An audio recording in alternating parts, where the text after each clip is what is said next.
Welcome back to Foreign Friday with yours truly, HRT Rich over there on Twitter. And 22 to 1, Tom, that away, but he's really that away. I always find that kind of interesting how it reverses everything. It's I guess you just have to mirror yourself. Yeah, somewhat confusing. I think that's pretty much how the past performances look to me when I have to read them from right to left instead of left to right to have any sort of good fortune. Maybe I should start doing that. This week, Tom, we have a pretty substantial race on the card. Tell us about the Breeders' Cup win and you're in. This is Ascot's kind of midsummer featured race.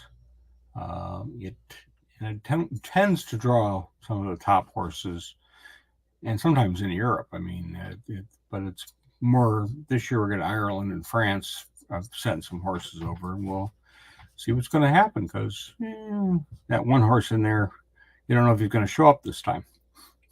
Well, it's everybody wants to go to the Breeders' Cup, right? No, Japan Cup. Oh, that's where they want to head to from here? Augusta Rodin is scheduled for the Japan Cup. I think City of Troy is Breeders' Cup. Either the turf or the dirt. Classic, who knows? He's by Justify, so you can make an argument on either surface. Yeah, for sure. Well, we can make an argument that free is good. I think that's one everybody would agree with. No arguing there. Some free picks, as always, at Guaranteed Tip Sheet today, this evening on Friday night. If you're watching on Saturday, well, then yesterday. But you can still get Saturday's free picks at the link below. And make sure you head on over there, take advantage of that, find yourself some winners. And tomorrow morning, before we get cracking, before the racing gets started, actually later on tonight, I will post all of Tom's comments, my comments, a replay of the video over at horseracingtoday.net. While you're there, kindly hit on the HRT gear button. See how easy that is? And get yourself a Horse Racing Today hat to support the show. And again, you can put any color you like. I've been liking the white lately. It looks pretty clean. That one doesn't look as clean in white. Maybe the red would look good on the I think black is the way to go on that one. Or even dark blue. That looks pretty solid as well, Tom. What was your favorite? I go the dark blue. The dark blue. I agree with you. All right. Well, let's go on to racing, Tom. Let's start with race number 2. We'll skip race number 1, at least from our point of view. But Thomas has his picks. Again, those will be over on horseracingtoday.net. And the first race is your favorite kind of race. Oh, yeah. All 2-year-olds have never raced before. Maidens with no history. Actually, I do all right on those here because I have the information that I'm looking for. Over there, it's just a blank slate. You just take a piece of chalk out and make it up, I suppose. Well, they're going to run the 6 furlongs in race number 2, where we do have a little bit of information. They're still 2-year-olds, though. It's the Princess Margaret Stakes. They're going to run 6 furlongs on that course. That's right here. You'll see they're going to run. Oops, so let me take this off so you can see. They're going to run down that straight line. Thomas, I spoke of a lot of rain in the pre-show. And if it's raining like Noah, one place in Florida, the next place it's sunny, like a desert. But in any case, are they going to split here and run straight down? How does it usually play out? I think they're going to go down the middle. Is that what you're seeing today? Yeah, the gate will be set in the middle of the course because of the field size. And I think they're going to look for the best trip down the middle. Run as fast as they can, as straight as they can. And should note that the footing is not particularly straight because you're going to go up and down and over. Yeah. So there'll be some variation. And then I was seeing online, if you go like this to squirrel, they come to you. I don't know if you've seen that, Tom. I've seen some squirrels that go like that. They just run from me. Anyway, it's good. The going is going to be good to firm. Any reason to think that'll change by tomorrow? No, there's no no rain scheduled at all. So we're going to have a reasonably firm surface. I mean, the thing will be is they will water it. So keep that in mind. It should be blazing fast. So, Thomas, who's going to be the fastest of the fast? All right, start with 8. Simmering. My top choice can be the favorite for sure. Draw 6. She's not won a race, which is interesting, but her last out was against Fairy Godmother, and she lost by 3/4 of a length in a Group 3 at Royal Ascot. Yeah, if she didn't, she blew the start a bit, so that didn't help. Nope. She was right there at the end. Definitely the favorite this race. I'd be very surprised if she wasn't. And this probably should be her first win. Mm. Number 1, Alice Fairfax will be my next choice. This one a little better price. Going to have draw 5. Her first start was at Doncaster, and she raced mid-pack, and she moved up forward to second, but didn't finish and ended up 4th. Next start, she ran at Thirsk, won by a neck, and it was a more front-running type effort.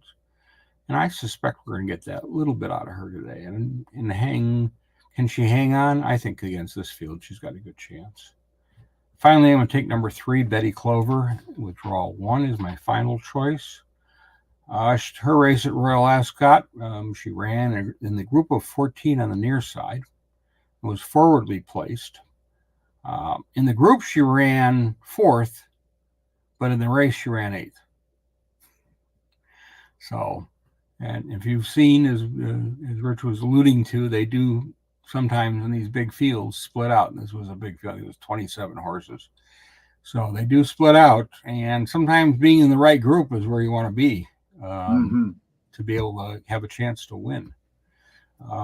It's interesting with her because she's won a listed race, but she came from the back. She's been forwardly placed in other races. She's raced mid-pack. She's had a few races more, but it really depends on where they're going to put her. I think they're going to hold her back and let her loose it near the 3 furlong pole left to go, and see if she can close. Turn on the Jets at that point. Well, I'm going to go with definitive turning on the Jets from start to finish. Broker Maiden last out. Pretty solid effort. And if you run through like where all the horses broke their maidens, I think she scored at the highest level. Any second race improvement, and the horse should be competitive in here at a decent price. Number 9, Tales of the Heart, my next choice. For me, all my odds going in the wrong direction. I just love that. Last time out, the horse ran in a Group 2, was a decent 3rd. And I'm wondering if maybe catching a softer bunch in this crowd, going to get a tip too. So you got to like that, doubling that number. The favorite, Simmering at 3-2. As you mentioned, Tom hasn't won yet. Was really close in the Group 3. I just wonder if it's one of these horses that has a lot of talent, but just likes to hang a little bit around. Used to the training pony. The jockey change may make a difference. To Ryan Moore, indeed. And then finally, I'm going to go with the long shot on the board, just like you, Thomas, and Alex Fairfax. Last race out, the horse was a little bit different, a lot better than it was in any prior start. Going to get a little bit of rest and then come back today and see if it can build on that effort at a nice price, hoping that it'll fill out our exactas, trifectas, or omnis, whatever it is that you play. Let's play the predictor because I won't forget. Well, I will at some point today. Of course. Just haven't yet. You have to keep traditions going. And it looks like Simmering at 3-2. Tales of the Heart right in there as well. Handcuffed, the horse we did not pick. Aviation Time, Mandura. So a few horses in there that we have, a few horses that we don't have. A proper mix. Race number 3 at Ascot is what we'll mix in next. This one is 1 mile. It is the Valiant Stakes. It is a Group 3 for fillies and mares that are 3 years old and up. 1 mile on this turf course. Again, are they running? Hold on. I know the answer to this question. Let me look. It says 1 mile round. So they're going to start back here. All right. Look at that. Boom. And they're going to come down and make that turn, Thomas. That long, steady rise into that looks like a pretty quick turn, Tom. I would imagine you want to be on the inside when you hit that turn. What do you think? I would say they're going to fan out. Either going to want to cut on the, get room on the inside and with a good trip. I've seen a number of them do that. Or fan out and close. Try to cut that corner. You lose a couple lengths on the turn, but if you got momentum and you got something under you, you got a good chance of getting in there. All right. Well, according to Tom, we can be pretty much anywhere on the track. All right. So the place you want to be at the end is first. Of course, I think it depends on, really going to be how they start and where they group themselves. The horses that need cover, need to tuck in, will be they may use that rail to save some ground. Yeah, I mean, I find that with 2-year-olds, especially racing there, is that sometimes that rail is a help to a 2-year-old to keep them straight because they're still learning. With that, because we're not on a 2-year-old race, he's a little older. We're going to start with number 6, Devoted Queen. Draw 8. Slow developing 3-year-old she appears to be. I mean, but she's undefeated. She's got 3 starts and 3 wins. Last was a listed race at York at this distance. She's been the favorite in all her races, and I'd be very surprised she's not again. And yes, I'm being chalky, but I think Appleby, Buick, they win a few races. Yeah, I think too, there's no value in losing tickets. You see so many people have this argument online over horse racing. Oh, you picked the favorite, right? Well, when I pick the favorite and it wins, that's the idea. And when I don't pick the favorite and it wins, I'm getting value. So to me, I'm not really so much worried about odds. I'm worried about trying to figure out which horse is going to win. Is that the process you go through too? Yeah, I want the winner. Bottom line, I want to pick the right horse on top. I mean, and this is a 3-year-old, so the 3-year-olds in this race get a weight allowance. And sometimes that makes a big difference.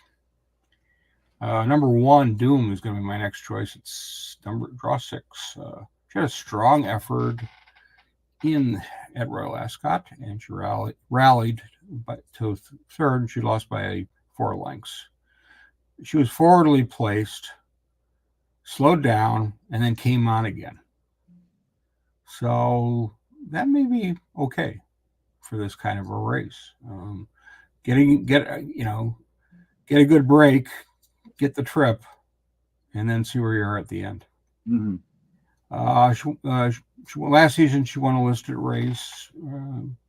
She's run 2 starts this season. They've both been in group company, so I'm looking at a third up.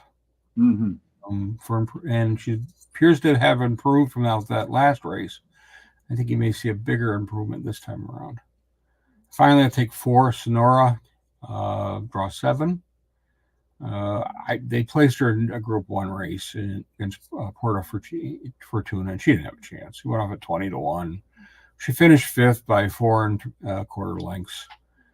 But I like her 2 races earlier, which is she ran second in one and ran third in the other, and they were both at 7 furlongs. She hasn't won in a little while. And the one negative with her is she is a slow breaking horse. So if she dawdles, she'll be again back in the pack. But I'm only looking for her to hit the board. So that's where I'm playing her. I'm going to play a whole different horse on the top. Friendly Soul is my top selection. Getting a tip too. So doubling up the tips right here. If you look, again, we mentioned early on that their footing is going to be good to firm. In Europe, unlike here in the United States, we get a drop of rain up. Let's go to the Tapeta if you're at Gulfstream, or the dirt track if you're anywhere else. Over there, they run on everything. So I like to pay special attention to how they run on the different or respond to different footing. Friendly Soul, this one is unbeaten in a pair of first up races like today, and also does all right on the good surface. And is one of the 3-year-olds, so it gets a weight allowance off the older ones. Yeah. Also, I if you read up on the age difference, it seems to me like once you cross the midpoint of the year, the difference between the 3 and 4-year-olds really narrows a lot. Earlier on in the years, when the data says January, February, March, where the difference in age between a horse that just turned 3 and one that just turned 4 is pretty big. But as the year goes on, that narrows, and by the time they hit 4 years old, it pretty much disappears and it becomes down to the best horse. So, well, the only thing I throw in there is when they were foaled. 3-year-olds, the later foals, sometimes it takes them a little longer to develop. And then there's the ones that are from 2 to 3 that already developed as a 2-year-old and really become a bust as a 3-year-old. And we do see that a lot, especially like you see those juvenile horses at Breeders' Cup.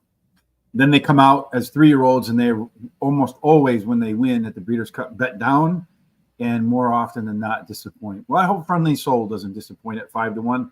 All of my horses hot so far, up from the original line. So I had money running away from my picks this week. Some smart people, apparently. All right. Soprano. This one opened up at 3-1. It's up too, Tom. So, I mean, this horse had one. They're both up marginally. I mean, you're not seeing huge swings. Yeah, well, still going in the wrong direction. Anyway, this one had one trip at Ascot. The footing was firm, like we'll see tomorrow. And then if he repeats that race that he had, the one so far at Ascot, I think this one actually could be your winner. Devoted Queen, the 6 horse, Tom's top pick, my third selection. William Buick, Charles Appleby, undefeated in 3 races, as you pointed out. But what you didn't point out is if you read the comments, it does look like this horse really hasn't been challenged yet. So that's one of 2 things. The horse has either not faced very strong competition, or the horse is extremely good. We're going to get the answer to that question on Saturday. And then the final pick for me, I get 4, is the same horse Tom picked, Doom, as my final choice. Really 3 solid efforts on firm to solid to good footing. And any of those efforts, I think, quite frankly, would be good enough to compete for the W against this group. And let's see who the predictor says will compete for the W. The predictor says, wow, a blowout winner in Soprano. How about that? Friendly Soul and then Sayonara, Sorona. Those 3 well ahead of the rest of the crew in race number 3. Off to 4, the middle race of the 5 races you and I are going to do here, Thomas. This one is the International Stakes. The post time will be at 10 a.m. Eastern. They're going to run 7 furlongs. No question. Whoops, that's not what I want. So, I mean, that's what you want, a hat, but yeah, in any case. Yeah, no question. Racetrack you get to see anyways, but there's no question we're going to run on this one straight away, straight down the middle. So keep an eye on that 6 furlong race 2 that we opened up with. See how the winner is positioned, where they're leaving from, and the type of running style, then adjust your picks accordingly. Tom, you know what you got to do. I do. And I'm going to start with number 16, Hickory, with draw 2. To say the horse showed any interest in running last time would be an understatement. The trainer was questioned after the race about the performance, and he just didn't appear to be interested. It happens. He's run better races at Ascot before. I think that may be part of it. But in the race before this one, he was hit in the nose by another jockey with the whip. That's a good way. That's a good way to keep the competition at bay, buddy. So I'm looking for a form reversal, and I think he's better at Ascot than he's been at other tracks. That's why I'm. And you're expecting him not to get popped in the nose too. Well, that would be helpful, wouldn't it? Mm-hmm. Number 9, Billy Johns. I mean, my next choice would draw 15. Lost by 3 lengths to English Oak at Royal Ascot. Went off at 28-1. His prior 2 races, he was the favorite, which is interesting. This will be his first try, though, at this distance. Maybe he needs the distance. Watching that race at Royal Ascot, he was getting there, but he kind of ran out of time and also ran out of gas. So was he pushed a little harder? I don't think so, but we'll see. I like the fact that he's drawn the outside, drawn one of the 15, because I think that'll help this horse. Finally, I'm going to take number 17, Riot, with draw 9. Last time he raced near the rear of the field and just didn't have room for part of the race. And about 2 furlongs to go, he's still looking for room. And he got back on track and finished strongly, running 5th. I thought the comment in the forum was interesting, saying the finish was eye-catcher. He's going to be big odds. There's no question about that. But it's Holly Doyle. He's moving up a little bit in class after his win at York. And I just think this is one you're going to have to watch. Yeah, 40-1. Anytime you get a horse at 40-1 that has a chance, I think you got to put it in your picks. So maybe I might have a little something to say about that one too. I'm going to go with 3 Orazio. That's my top selection there. His 2 best races were at Ascot. They were on firm footing. Repeat of either one of those races makes that one a winner. And again, the odds going in the wrong direction seems to be a theme today. At least you're consistent. Yeah, well, what are you going to do? Make it another one. Hickory. Tom joining me on that one. Runs his best by far. When jockey Safi Osborne rides, if you look through the past performances, you'll see that that's true. Guess who's going to ride today, Thomas? William Buick. Yes, indeed. After Safi Joseph knocks him off. I knew I was going to do that too. And I said, I'm not going to do it. I'm not going to do it. I'm not going to do it. Safi Osborne, not Safi Joseph. He's our Safi Joseph. Another one that you and I agree on here. This is the funny thing. It's the most horses of any race that we're going to be. It has the largest field. Yeah, and we agree on 3 out of 4. That's pretty amazing. I got Billy Joe too in there. This horse in 2020 form, a whole lot different than 2023 form. If it runs back well fresh today, should be ready and close to finishing out this race like he's been in a lot of races. And then finally, I went with the long shot too, Tom. I don't know how we both ended up on Riot, but we did. Wins come on good to firm footing. He gets that here today. Bombs away. And this one is also going in the wrong direction, but recently taken on some money. So since the show started, went from 50-1 to 40-1, Tom. Yeah, I when I did my work, it was at 50-1. Yeah, so the word leaked. Tom is going to be on Riot. Bam. Fresh. Yes. One neither one of us has. All right, there you go. Hey, look at Riot. It's right there in the mix at 41. Summer Gand, that one's going to be right up there too. Another name that we didn't mention. There's Billy Joe, one that we both kind of alike. Carry the One, Northern Express. Let's see, Hickory doesn't show up in there anywhere. Orazio doesn't show up in there anywhere. Me and the predictor are not friends once again.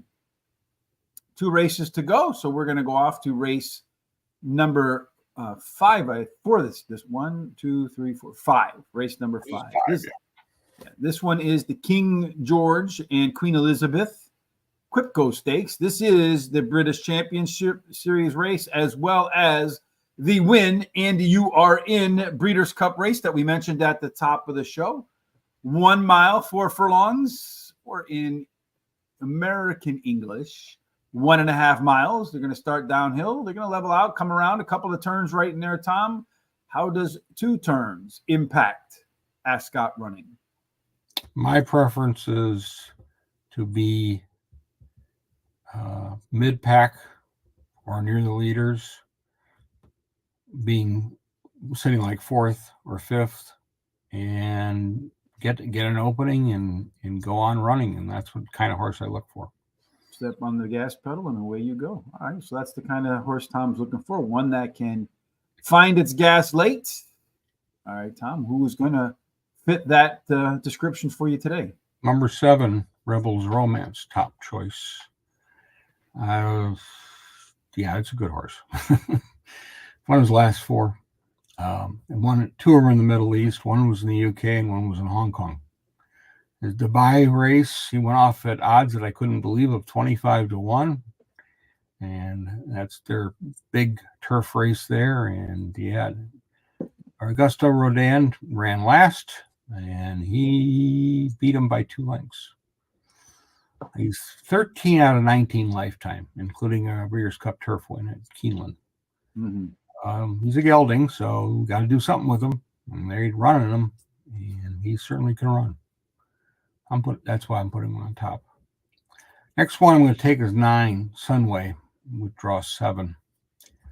This is a 3-year-old, so he gets the weight allowance. He had a really solid second against Los Angeles at Cura last time out, and he went off at 16-1. He raced it before that at Chantilly and all kinds of trouble, and made up some ground anyways. He won a group, won at St. Cloud as a 2-year-old. He's yet to win this year, but off that last race, I'm going to give him a chance. And again, that weight allowance does help.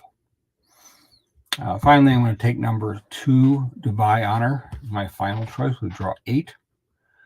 He really ran a great race last time out at St. Cloud in a grade 1, and it was interesting. He got a win at Kempton and the all-weather, and then he went to Hong Kong and he was a bust. But then again, a lot of horses, and you may remember this name from Hong Kong, Romantic Warrior. Mm-hmm. He was too far back, too much to do. There's no way that horse was going to get up. But off that last race and what he's been doing lately, I think you got to consider him. Well, I think Blue Stocking is going to find its way to Southern California in early November for the Breeders' Cup. She may make her way there.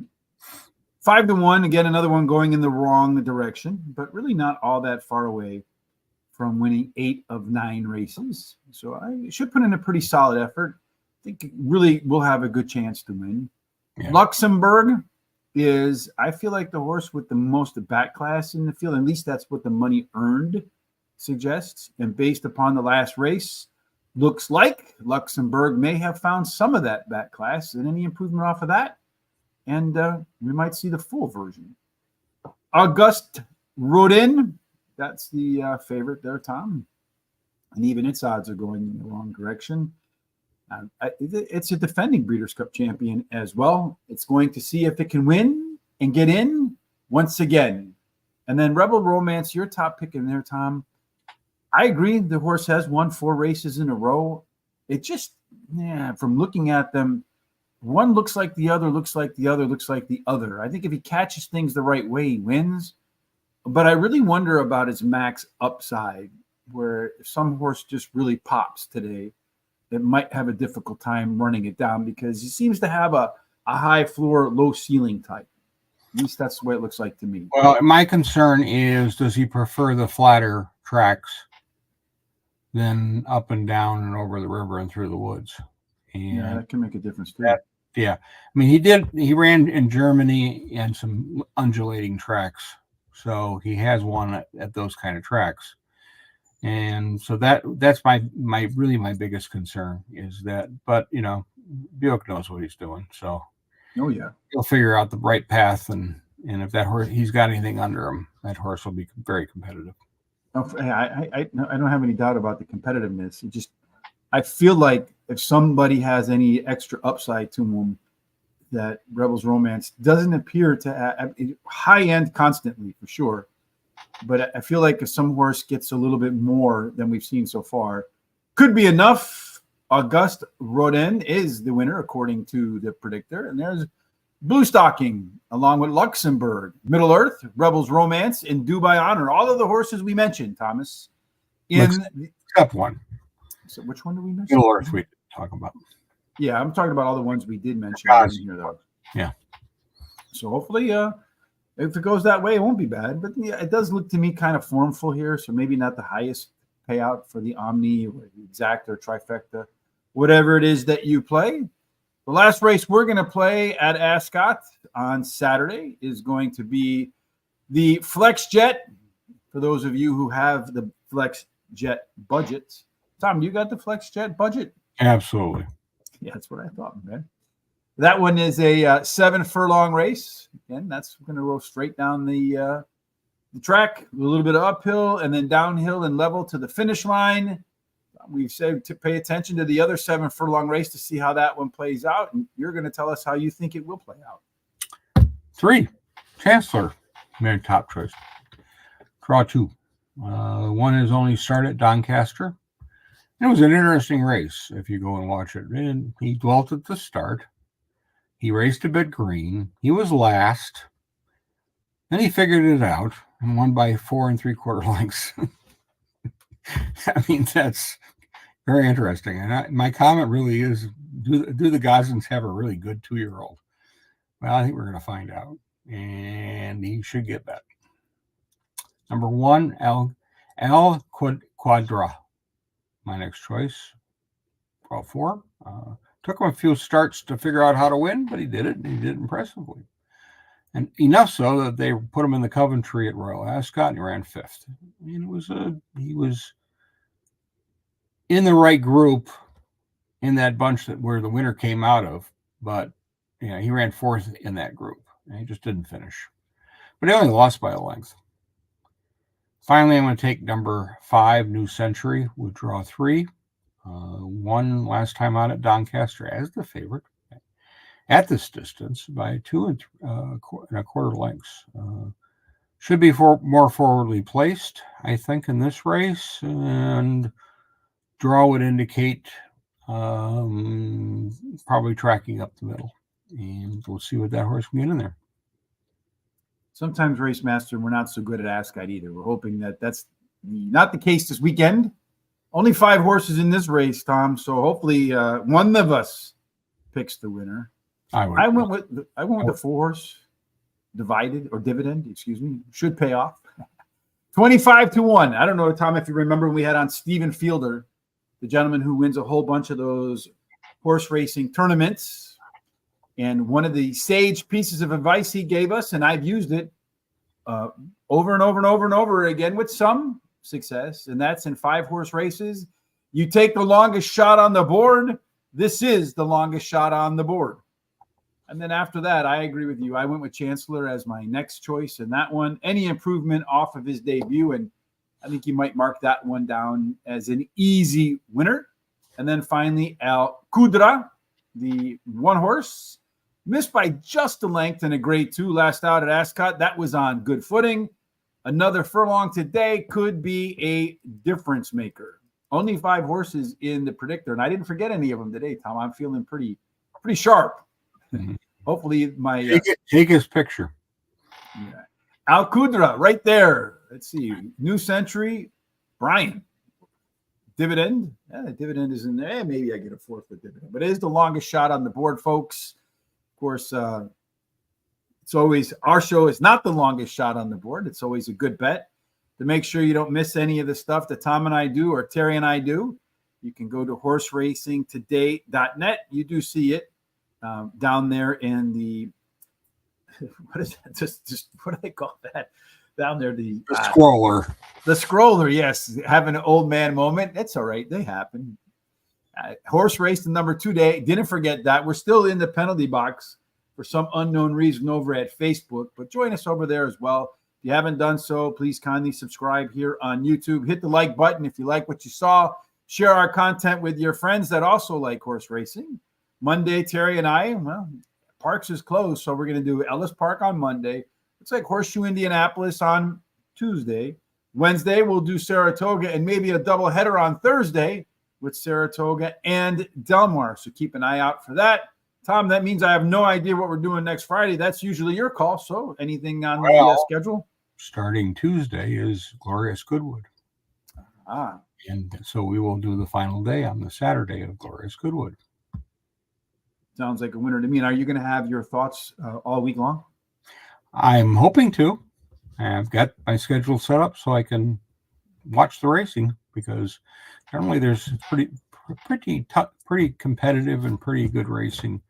And it's not on the, not on in terms of the hype Royal Ascot is there, but in terms of the quality, there's a lot of quality in those races. And if Tom does provide me with that information, I will go ahead. I wish I lived in England and had Ascot to play. I'd give up horse racing. Well, it's kind of like me when I go to the golf range. Some days, yesterday I went to the golf range. I felt like a PGA Tour pro. Everything was going exactly where I wanted it to go. Got up this morning to go with my son. Maybe didn't get enough rest. I don't know. And I was spraying the ball like if I was hanging onto a fire hose as a 4-year-old, just doing what it wants to do. So that's also my experience with horse racing. So I guess all of my bad habits, or just habits in general, my hobbies are just kind of like that, I suppose. All right, Thomas, any final thoughts from you before you and I head up and out of here for the weekend? I hope we do a lot better than we have the last 2 weeks. Well, that wouldn't really be too much. Maybe the 5-horse race will save us. I got the longest shot, and we got the 2 shortest shots in the middle, and you got a third. So we got 4 out of the 5 horses. So you know what that means, right? That means the horse we didn't pick will win. Yes. So make sure you just circle that one, single it, and you'll come home a winner for sure. As always, thanks for joining us. We appreciate it.